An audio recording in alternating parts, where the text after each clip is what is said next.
It's been 20 years, and I'm pretty sure my stepdad is still convinced that I stole his bolt cutters. Why would he think that? I did borrow it. I borrowed them, and I forgot I had it. Then he bought it back like 5 years later at my garage sale. Okay, to clarify, you borrowed a tool, forgot it existed, and then sold it back to the original owner? You're kind of being aggressively accurate, but yes, that's pretty much how it went down. Today, we're talking about borrowed things, forgotten items, favorite objects, and why somehow the neurodiverse community manages to be both the borrower and the person looking for their stuff all at the same time. This is Angry on the Inside. I'm Jess. And I'm Jeannine. We're both certified ADHD coaches, but this podcast isn't coaching. It's not therapy or medical advice. It's real, honest conversations about being women with ADHD diagnosed later in life and everything that goes along with it. Take what resonates and leave the rest. For me, I've made it a personal rule. Don't lend me anything. I have the same rule. Don't lend me anything, and I promise not to borrow anything. Agreed. Because nobody wins. I think most of us, we don't borrow things intending to keep them. Most of us fully intend to return them. Life will always happen. At least ADHD will happen, which is why the bolt cutter story is real. I think that's a funny story, but I want to know, how much did he buy it back for? And did he get a discount? It is funny after the fact. In my defense, that was a really hard time in our lives where we had a garage sale for 3 months straight because I had gotten laid off. I was selling pretty much anything that wasn't nailed down. And he probably paid me for it knowing I needed the money so terribly bad. But he also thought I was trying to knowingly sell his possession because I needed the money so bad. And that's the part that makes it sad. I understand exactly what happened. Can we start by saying something every ADHD person has said, which is, I was going to. And we mean it. We mean it in that moment. We're not lying. We weren't making excuses. When we borrowed it, we fully intended to return it. People sometimes assume that forgetting means you don't care. But for most of us, it's pretty much the opposite. We care so much that when we finally remember, the shame is too overwhelming. And I found things months later and thought, oh my gosh, they probably think I stole this. Meanwhile, I didn't even remember it existed. Which goes back to people assume forgetting means you didn't care, which is so not true. But suddenly this tiny borrowed book has become some giant emotional burden. That's so terrible that it is an emotional burden. It's just a book. It's just bolt cutters. Honest to God, not on purpose. And it's not because I'm trying to steal somebody's things. I mean, it's embarrassing when you realize this. And this happened to me so much, especially in my 30s, was when I it happened a lot and I recognized it a lot. If we did this episode 10 times in a row, I would have more than 10 different stories that lined up with the bolt cutter story, but with other people. There's a story about my husband's grandmother's card table. I am so ashamed. And I did admit it to her. When we first moved to this house, it had this big barn and garage. And we had a garage sale when we first moved to this house. And everybody's family wanted to come and sell their stuff too. And we were like, sure, that's fine. Well, Jake's grandmother brought her card table to set up 4 years later. She's like, hey guys, where's my card table? We're like, we don't have a card table. And she was like, no, I know, and I'm like, no, we don't have it. Sure as shit, we moved and we cleaned out the side of this barn that had stuff in it. It was literally pushed between two big things. There was other stuff there that wasn't ours because we were living on a farm. We had to call and be like, we are so sorry. We did have the table. We did find it. And of course, it was annihilated from being in a barn for 5 years. We were like, would you like us to buy another table? What do you need us to do? And luckily, bless her heart, she was like, no, just come and take me out to dinner and that'll be fine. Aww. I still remember the dinner that we took her to replace the card table that we took from her that we swore up and down we did not have and did. Was the dinner more expensive than the card table? We went to Outback. I remember she wanted to go to Outback. Gotta love an Outback. But anywho. That's the thing. Once you've had it for so long, things disappear into the background, like furniture or farm equipment stored in a barn, but it blends in with everything else. If I can't remember that I have 5 bottles of Windex sitting at home and I buy another one. Do you really think I'm going to remember that the bolt cutters are sitting in the garage? It's not gonna happen. I'm thankful that you understand about all of the invisible things laying around that really do exist. because we've all experienced it in one way or another. When we're borrowing something, it starts with urgency. If it wasn't urgent, why would you be asking in the first place? Nobody borrows bolt cutters because they're casually thinking about bolt cutters. We would hope not. If you wake up and think, you know what would make today exciting is bolt cutters. There is nothing casual about that.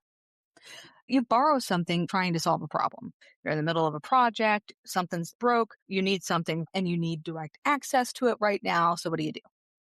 ADHD brains are really good with urgency. Urgency gets our attention, gets us moving, helps us solve the problem, but the return doesn't have urgency. The problem is solved. The urgency is long gone by the time we have to start planning to return whatever object has ended up in our space. The worst thing for me to ever lend to a person or even give to a person is a book. Somehow, some way, that book will show back up. Like I will see it sitting on their kitchen table, or I will see it like on their bookshelf or whatever.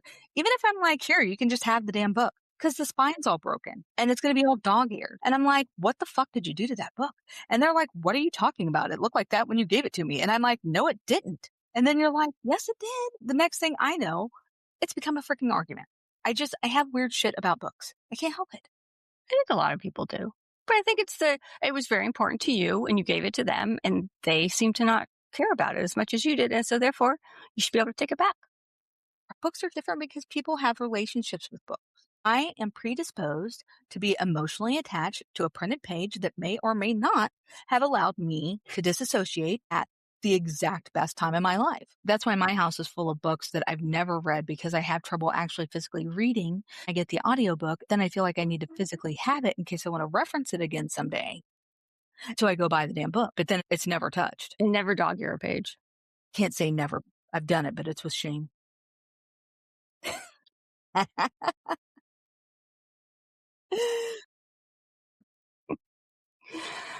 Time blindness. Someone says, no rush, or you have 30 days to return something.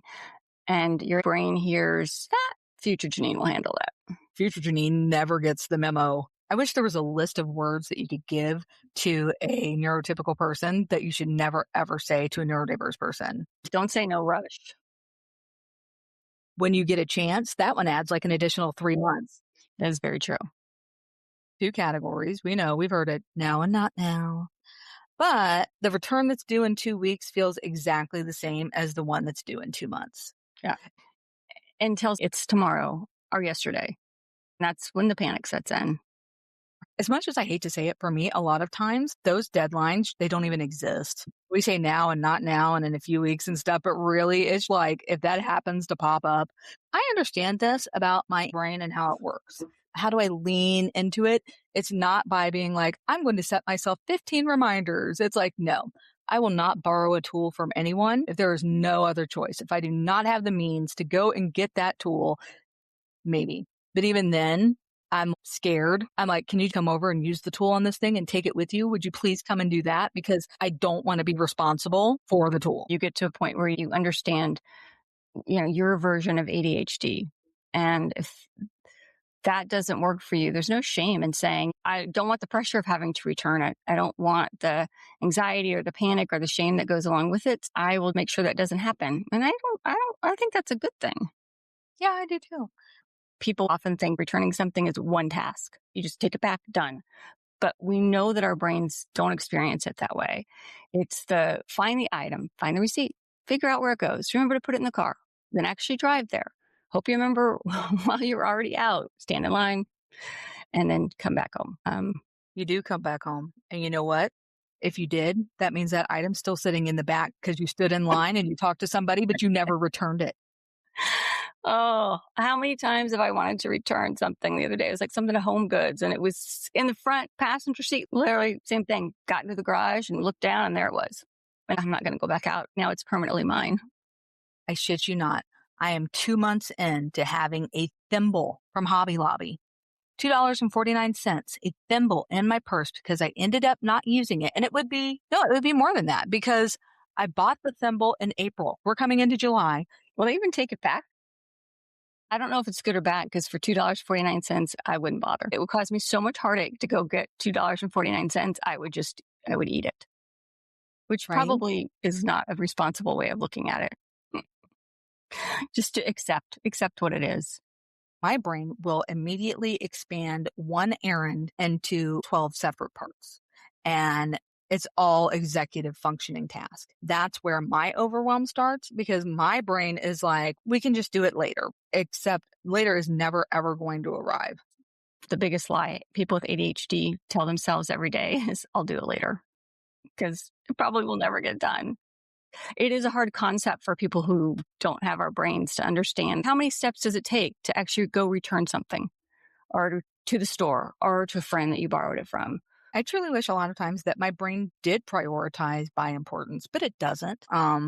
It prioritizes by urgency and novelty and whatever screaming loudest. Sometimes it also prioritizes by, oh, hey, this is the lesser of two evils. I can have a list of 10 things because I don't want to do it so bad.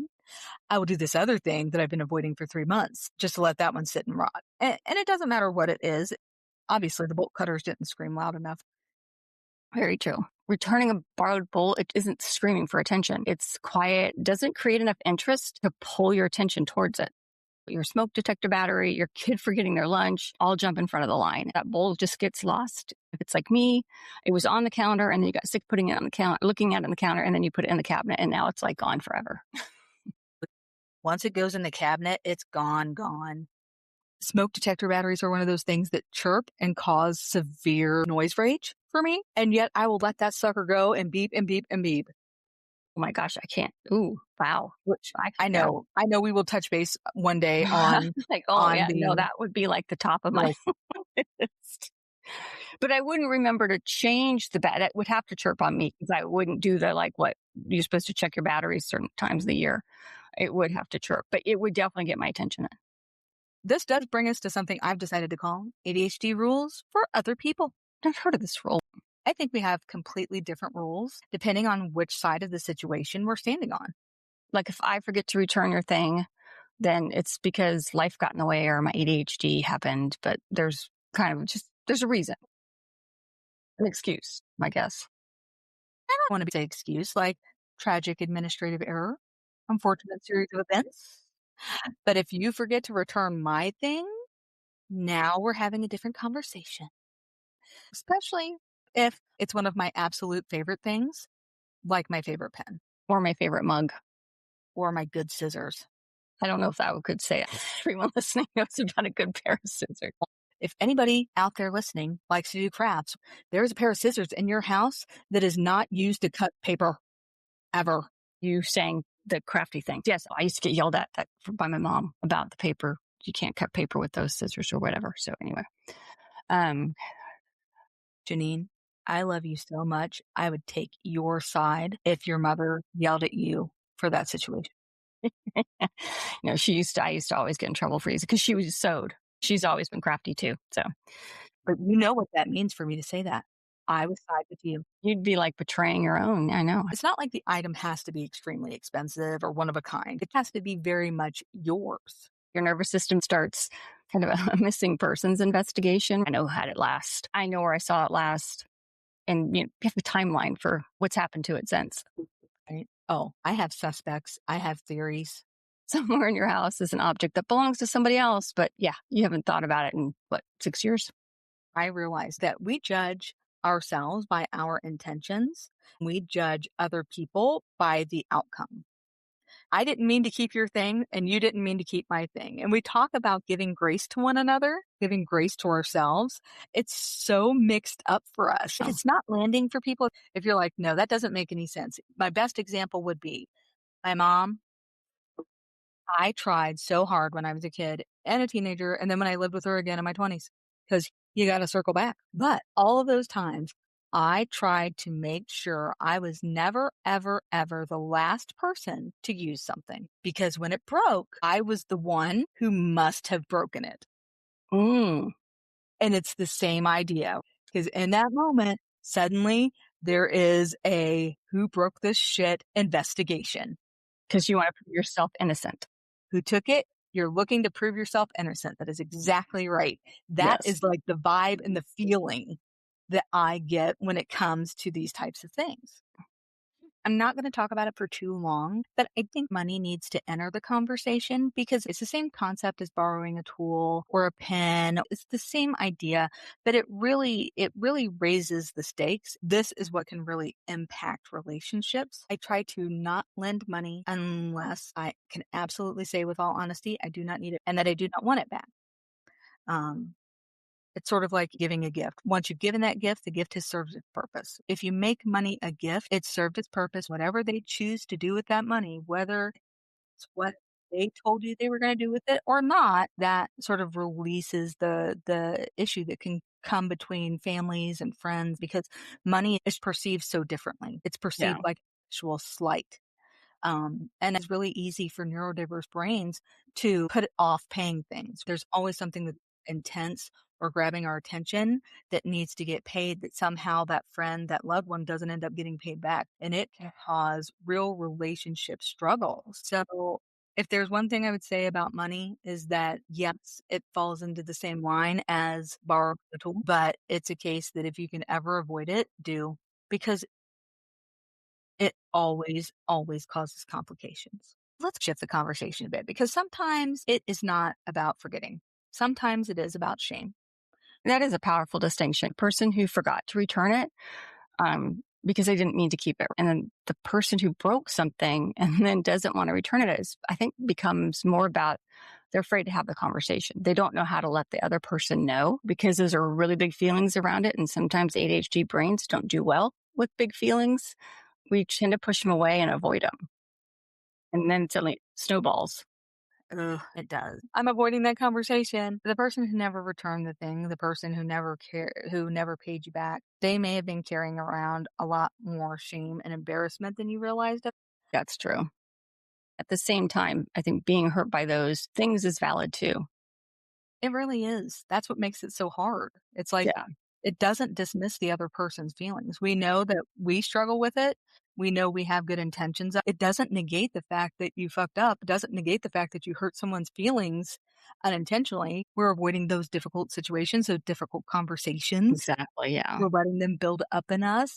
And yet we have those situations with other people where we're on the other side and we're not taking the initiative to look and see and be like, oh, hey, if you're worried about that, don't. Yeah. Or I know we never got that back, but that's okay. Look, I know you never returned it, but I'm not asking you for it. Let it go.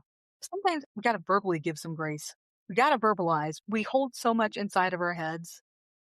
I wish, I don't know. I guess I don't. Never mind. I was going to say I wish my brain had subtitles, but if it did, God, I'd be in deep shit. No, you don't. You don't want Yeah. people to be able to read your mind. God, no. God, no. But I do think that's why this conversation resonated with both of us because almost all of us really have been on both sides. We've both been the borrower and the lender. We've both been the person who forgot, and we've been the person who never forgets. Yeah. And the person who accidentally adopted someone else's property. And the person conducting an investigation over a favorite mug. The more I experienced these situations in my life, I realized it's not really about objects No, it's about relationships and about expectations. and about the misunderstandings of just being human. That's something the neurodiverse population, the community, we really struggle with. We never ever want to hurt people. But in turn, we feel like we get hurt so often by others. These acts, they make you kind of dissect what's happened in the past. It's kind of a weird ride. Yeah. Well, part of having ADHD for sure. Yes. If you've been carrying around guilt because you found someone's sweater, God forbid, the casserole dish that you borrowed 2 Thanksgivings ago, you're definitely not the only one. Managing attention, working memory, executive functioning. Sometimes those systems, they fail. That doesn't make you a bad friend or a selfish person. If this episode made you think about someone you've borrowed from or someone who's been carrying around your favorite mug for the last 5 years, send it to them. Not because you're asking for the mug back, but because sometimes understanding each other is worth a lot more than whatever got left behind. Until next time, remember, you're not alone and you're not the only one who's angry on the inside.